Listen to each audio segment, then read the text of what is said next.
Te rogamos que en este tiempo nos guíes, que tengamos conocimiento de tu palabra, que haya aprendizaje y también ese aprecio por el sacrificio que tú hiciste por nosotros, por el cual nos has dado salvación. Dirígenos en este tiempo. Te lo rogamos en el nombre de Jesús, nuestro amado Salvador. Amén. Amén. Pueden sentarse, hermanos. Vamos a meditar la palabra del Señor en este capítulo, del versículo 14 hasta el versículo 29. Pero nos vamos a ir por partes. En estos versículos o este párrafo vamos a ver tres cosas. La primera tiene que ver con la alegría de los enemigos. La alegría de los enemigos por el logro, el propósito, la victoria que ellos tienen de apresar a Jesús para enjuiciarlo. Ellos se alegran. En la otra parte vamos a ver la decisión de aquel hombre que lo entregó. Pero la parte culminante es el sacrificio único, supremo de nuestro Señor Jesucristo para lograr el propósito de nuestra salvación. Entonces vemos aquí en este primer párrafo del versículo 14 al 16, dice que uno de los 12, y nos dice su nombre, fue a los principales sacerdotes y les dijo: ¿qué me queréis dar? Y yo os lo entregaré. Y ellos, dice que le asignaron 30 piezas de plata. Pero el Evangelio de Marcos y Lucas, Juan, ahí hacen notar que cuando Judas, en su inquietud, en su vanidad, su orgullo, su deseo por la riqueza, su ambición, su codicia, se acerca a ellos y les ofrece la oportunidad de entregar a Jesús, porque de acuerdo a lo que hemos estado viendo es que los principales sacerdotes, los escribas, los fariseos y los saduceos, como Jesús los confrontaba, el motivo era porque pues el pueblo vivía descarriado, como ovejas sin pastor, abandonados, y aquellos hombres designados, los fariseos, los sacerdotes, los escribas, que estaban para enseñar, para aconsejar al pueblo por medio de las escrituras, habían dejado de hacer su función, habían dejado de llevar a cabo por lo cual habían sido puestos. Y Jesús los confronta. En el capítulo 23 los trata de una manera muy terrible. Les trata con sarcasmo. Los llama hipócritas, raza de víboras. Y es ahí el grupo de los sacerdotes, al sumo sacerdote, así lo trata. Entonces, ellos siempre estuvieron en contra de esos. Siempre. Porque Dios siempre ha pensado por la humanidad, por su pueblo. Y ha buscado siempre a través de la historia, por medio de los profetas, de darse a conocer ante el mundo. Pero los sacerdotes, el pueblo, no llevaron a cabo esto. Entonces, cuando reciben esta noticia por este discípulo, fíjense, tenía que salir uno de ahí de los 12 uno que no estaba muy firme, que nunca aceptó a Jesús como su Salvador personal, nunca se entregó, hizo milagros, estuvo ahí con Jesús, vio, oyó, vivió todo lo que Jesús había realizado en este tiempo. Pero él se dejó llevar por su ambición, por la codicia, avaricia, por todas esas cosas, y siempre alejado, siempre mirando el tesoro, siempre mirando la bolsa. Eso es lo que dice aquí en esta parte.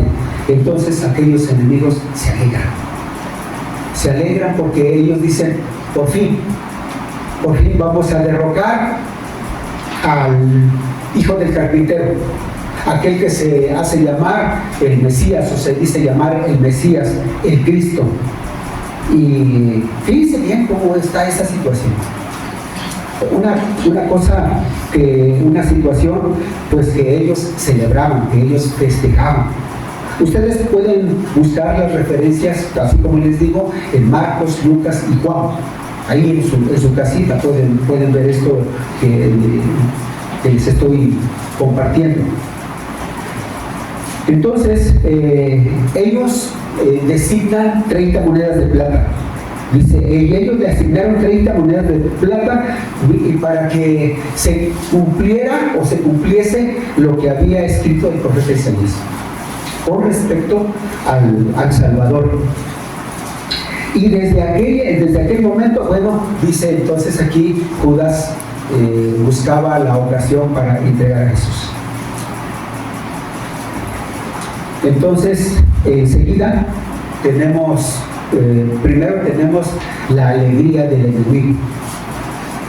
Y es que el enemigo está ahí motivado por el diablo, tanto en el grupo de los sacerdotes como en Judas. Y aquí en esta parte, creo que es en el Evangelio de Lucas y en el Evangelio de Juan, a donde dice que el diablo había entrado en Judas. Se había aprovechado de la actitud, del pensamiento, de la decisión, de la forma de ser de Judas, que no era firme. Recuerden ustedes lo que el apóstol Pedro escribe en su segunda carta. Allí en el capítulo 2 dice que los falsos profetas y los falsos maestros se acercan y ellos engañan a los inestables en su vida cristiana. Y aquellos que vacilan en su comunión con el Señor. Un rato están en la iglesia, otro rato están en el mundo y así se la llevan. Dice que los falsos profetas y los falsos maestros los devoran, los engañan. Y con palabras suaves, dulces a sus oídos, pero que finalmente no les trae ningún provecho, sino destrucción. Ahora aquí Judas está llevando a cabo eso. Y ahí en el versículo 24, leemos por favor. Desde el 21, leemos, dice, y mientras comían, dijo Jesús, de cierto os digo que uno de vosotros me va a entregar. Versículo 23, entonces él respondiendo dijo, el que mete la mano conmigo en el plato, ese es el que me va a entregar. A la verdad el Hijo del Hombre va según está escrito de él. Mas hay de aquel hombre por quien el Hijo del Hombre es entregado. Bueno le fuera a ese hombre no haber nacido. Enseguida dice, entonces respondiendo Judas, el que le entregaba, dijo, ¿soy yo, maestro? Le dijo, tú lo has dicho. Ese tú lo has dicho es una expresión afirmativa, no es de duda, no es de confusión. Jesús está diciendo, sí, tú eres. Y bueno, ya nosotros podemos también acentuar afirmativamente por lo que dice el versículo 14 al 16. que ya Judas en su inestabilidad de fe, pues él se había dejado llevar por la ambición y había hecho convenio ahora con el grupo de los sacerdotes. Fíjense bien cómo se unieron ellos. Posteriormente Judas, cuando se da cuenta que su señor, su maestro, por el que había caminado con él tres años y meses, ahora es golpeado, insultado y castigado, y él no dice nada, absolutamente nada, ni una palabra. Hay quejas, hay por el dolor, por los golpes, hay sorpresa en su actitud, pero no habla, no responde ni una sola palabra, y eso le conmueve Judas. Y entonces él va después y regresa las 30 monedas de plata y dice: he entregado a sangre inocente. Pero los sacerdotes le dicen: allá tú te arregles. Bueno, la historia dice que finalmente Judas, en lugar de venir a Jesús y pedir perdón, porque Jesús le hubiera perdonado, él le hubiera perdonado, porque en la meta, en el propósito de Jesús es venir y salvar a toda aquella persona perdida. Y como dice en otra parte: todo aquel que a mí viene, yo no le echo fuera. De ningún modo le rechazo. Cuando la persona llega con ese propósito de ser aliviado, de ser santificado, de ser transformado. Pero Judas no lo hizo. Finalmente él fue, y ya ustedes conocen la historia. La persona que es inestable en su vida espiritual, o que no decide de una manera firme de entregarse a Cristo, de recibir a Jesús en su vida, va a vivir una situación confusa. Finalmente así va a ser. Así pasó con esos hombres, esos filósofos, esos hombres famosos que rotundamente negaron a Dios, negaron las Escrituras, negaron la existencia de Dios, y finalmente ellos murieron en la miseria. Así va a ser con todo hombre.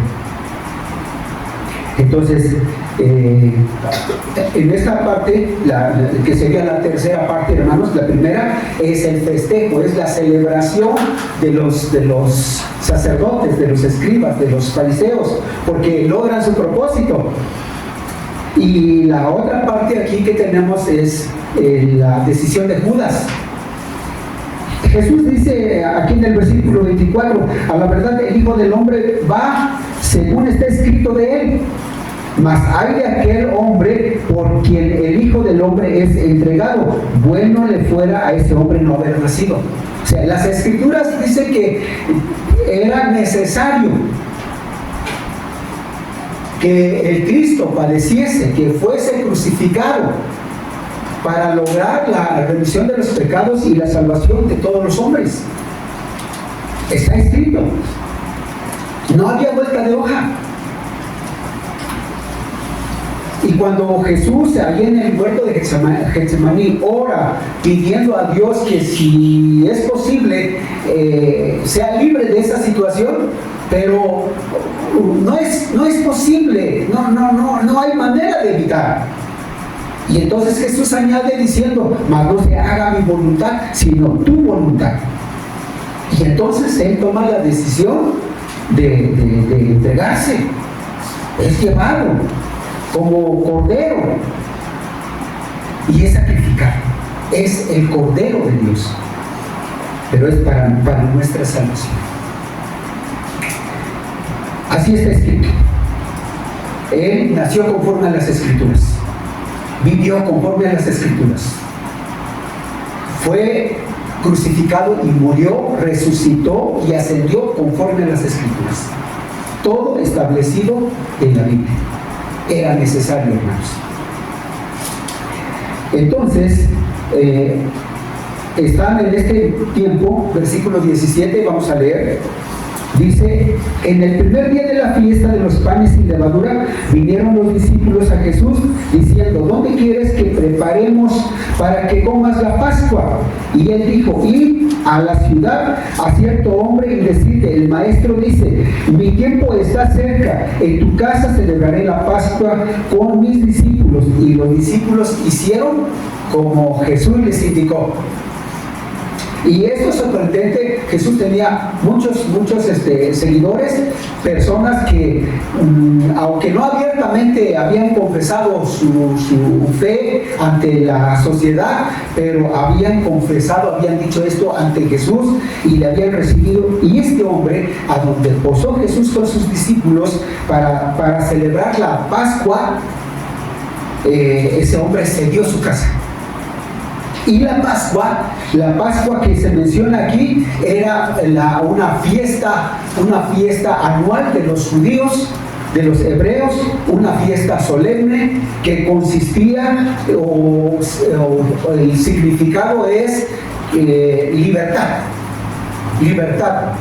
Esto lleva a Éxodo capítulo 12, a donde el Moisés, Dios le da indicaciones a Moisés que se sacrifique un cordero por familia, y si la familia no es suficiente para comer el cordero, bueno, que se unan con otras 2, 3 familias.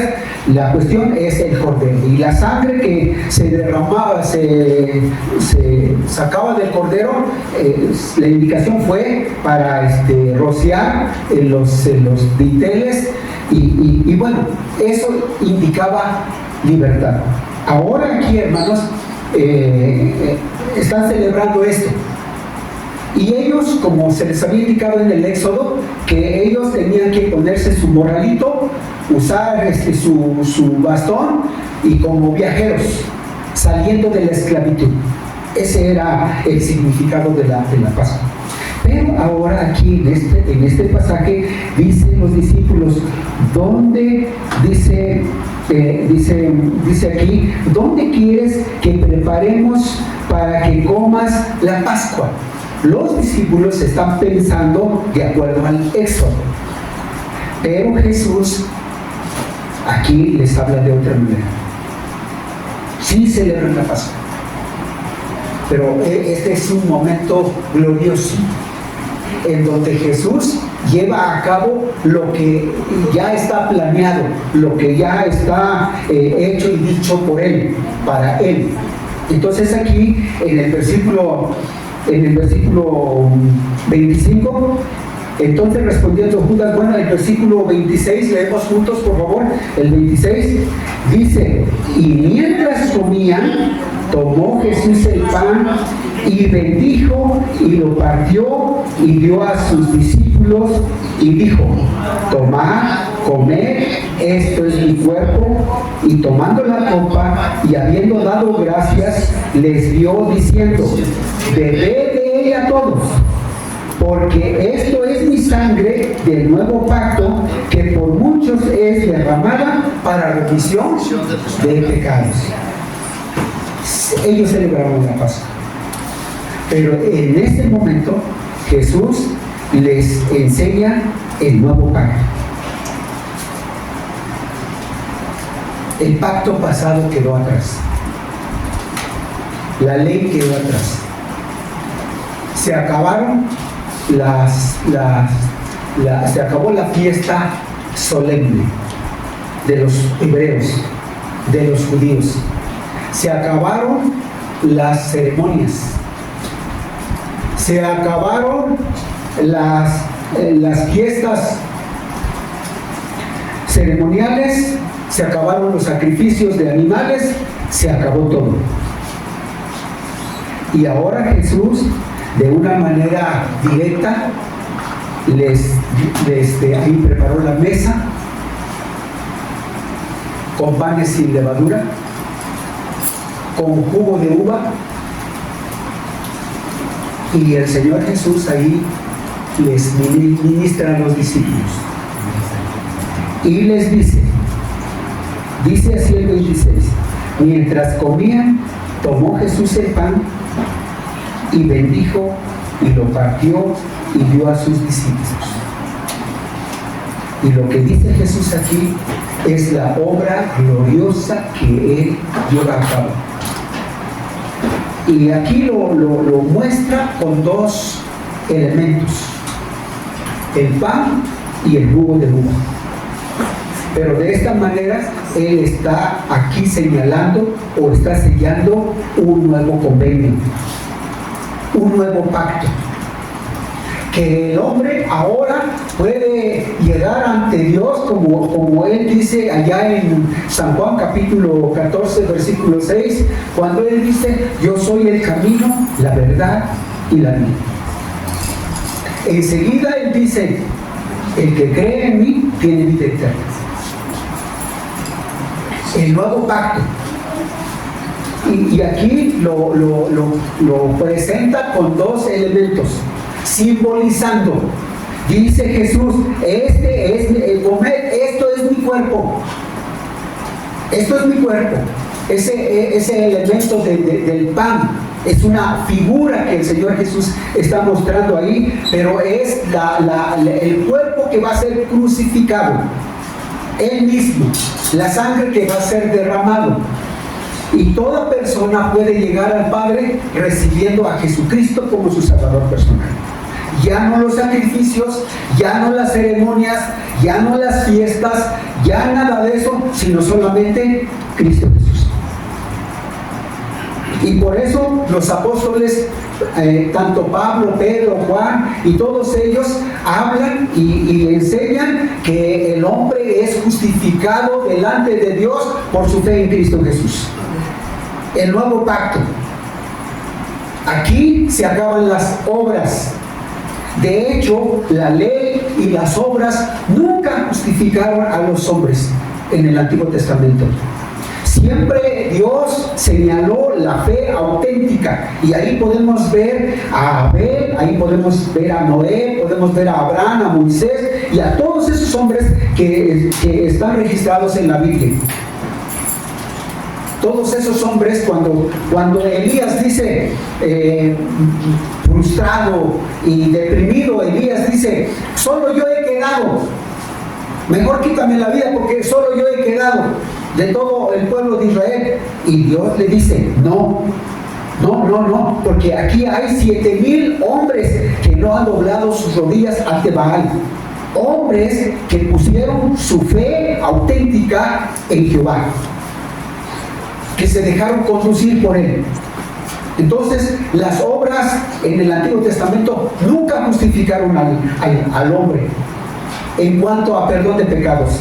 Siempre su fe, los sacrificios eran una forma de tener comunión con Dios. Pero su fe era marcado, era aquello que se registra en el libro de los Hebreos. Ahora es Jesús, Dios con nosotros, ahí presente, el nuevo pacto. Por eso dice: y tomando la copa y habiendo dado gracias, les dio diciendo: bebed de ella todos, porque esto es mi sangre del nuevo pacto, nuevo convenio, que por muchos es derramada para remisión de pecados. Aunque los discípulos no lo entienden, aunque no entienden muy bien lo que está diciendo Jesús, pero Jesús les está mostrando, y ellos lo ven posteriormente. Ahí cuando el apóstol Pedro en su segunda carta menciona esto que voy a leer aquí, hermanos, en la segunda carta, capítulo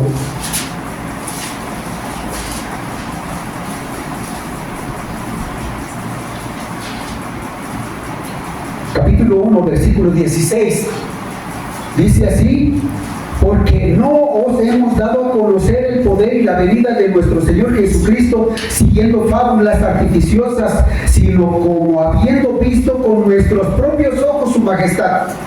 Pues cuando Él recibió de Dios Padre honra y gloria, le fue enviada desde la magnífica gloria una voz que decía: este es mi Hijo amado, en quien tengo complacencia. Usted y yo podemos portarnos muy bien, delante del Señor y se nos va a considerar o se nos va a calificar como hombres fieles, siervos fieles, y somos bienaventurados. Pero esta palabra que menciona aquí el apóstol Pedro, cuando dice, este es mi Hijo amado en quien tengo complacencia, se refiere auténticamente a Jesucristo. Únicamente Jesucristo, el que está señalado por las Escrituras, el que nació de la Virgen María, Dios con nosotros. Y ahora aquí está diciendo, este es el nuevo pacto. Toda persona puede ser salvo o debe ser salvo creyendo en Jesucristo, aceptándole como su Salvador personal. No hay otra forma. Y aunque el hombre se esmere y preocupe y haga hasta lo imposible, presentando sus ofrendas, sus sacrificios para lograr su salvación y el perdón de sus pecados, no es posible. Se necesita a Jesucristo. Y Él aquí lo señala.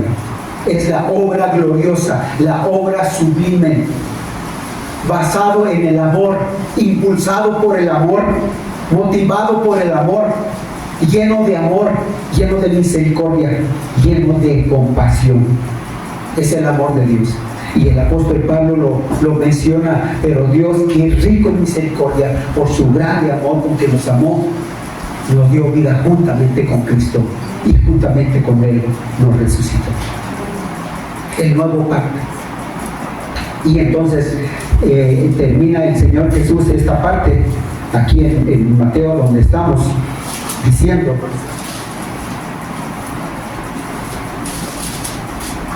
de esta manera: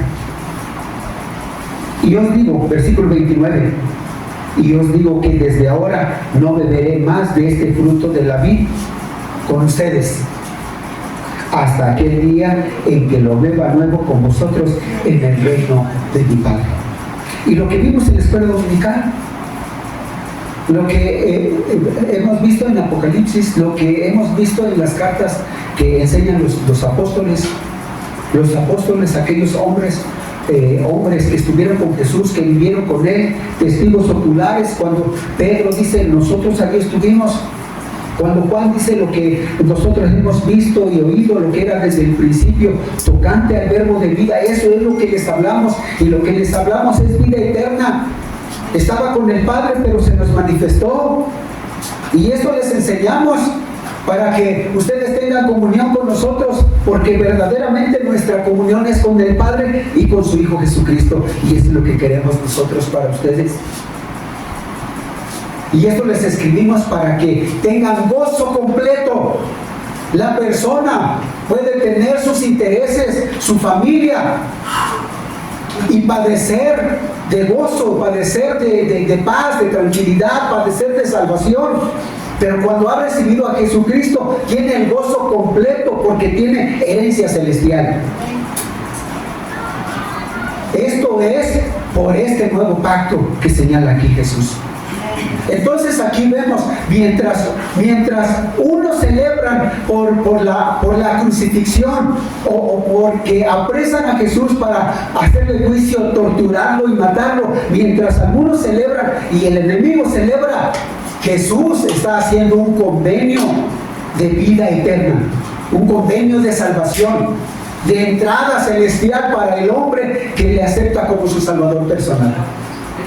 Es la decisión suprema, una decisión que trasciende, hermanos. Entonces nosotros debemos estar sumamente agradecidos porque Dios ha tenido a bien darse a conocer a nosotros, abrir nuestro entendimiento, abrir nuestro corazón, ese corazón de piedra, cambiarlo por un corazón de carne. Porque un corazón de piedra está muerto, no tiene vida, pero un corazón de carne tiene movimiento, vive y vive porque Cristo llegó ahí. Debemos estar agradecidos y seguirle de todo corazón, mis hermanos. Y yo les invito, celebremos esto, vivamos siguiendo a Cristo Jesús. Y no importa aquello que se oponga, o aquello que trate de estorbar. A veces la enfermedad, a veces un problema, un conflicto desanima o baja la estima del cristiano, pero no debemos permitir esto, porque lo que Cristo Jesús hizo aquí y está declarando en esta parte a los discípulos es una declaración suprema, hermanos. Yo les invito, si alguna persona no ha recibido a Jesús como su Salvador personal, yo le invito que esté firme, porque cuando Jesús dice aquí, no beberé con ustedes más de este fruto, pero lo beberemos juntos cuando estemos en el reino de mi Padre. Y esto es real, mis hermanos. Esto es real. Y hay que esperar. Vamos a orar. Que Dios bendiga su palabra en nuestro corazón. Pónganse de pie y usted afírmese, no vacile, no se deje impresionar por el mundo, no se deje impresionar por lo que le ofrece el mundo. El mismo enemigo tentó a Jesús y le dijo, todo esto te daré si tú postrado me adorares. Y Jesús le dice, vete de mí, Satanás. Porque escrito está, al Señor tu Dios adorarás y a Él solo servirás. Y el enemigo eso mismo le va a prometer a usted. La lujuria de la carne, la lujuria de los ojos y la vanagloria de la vida. El enemigo ofrece eso para derrocarlo, para tenerlo en opresión, para tenerlo preso. Pero no haga caso. Tome a Cristo Jesús, ese nuevo convenio, ese nuevo pacto. Aferrémonos en Cristo Jesús y sigamos firme, cantando, adorando, sirviendo, dando testimonio de su nombre. Oremos, hermanos. Dios, gracias te damos por tu misericordia. Gracias por tu palabra y por este tiempo que podemos meditarla y podemos aprender y entender la decisión que tú tomaste. Y ese nuevo pacto que ahora nos enseñas que solamente por medio de Jesucristo el hombre puede llegar al Padre, puede ser sellado con el Espíritu Santo, puede tener salvación, gozar de una comunión contigo, Padre Celestial. Te damos gracias. Y te ruego en este momento que todos los que estamos presentes y los que nos escuchan, cada uno pueda ponerse firmemente delante de ti, tomando una decisión de firmeza, de convicción, y ir creciendo, ir madurando y esperar hasta que tú vengas, porque vienes por todos aquellos que tú has salvado. Muchas gracias, Dios, por tu palabra. Bendice a nuestros enfermos, fortalece sus vidas, bendice a aquellos que no han comprendido muy bien el mensaje de salvación. Bendíceles, tu Espíritu Santo obre en su corazón y sean salvos. Muchas gracias te damos por tu palabra. En el nombre de Jesús, amén. Pueden sentarse, mis hermanos.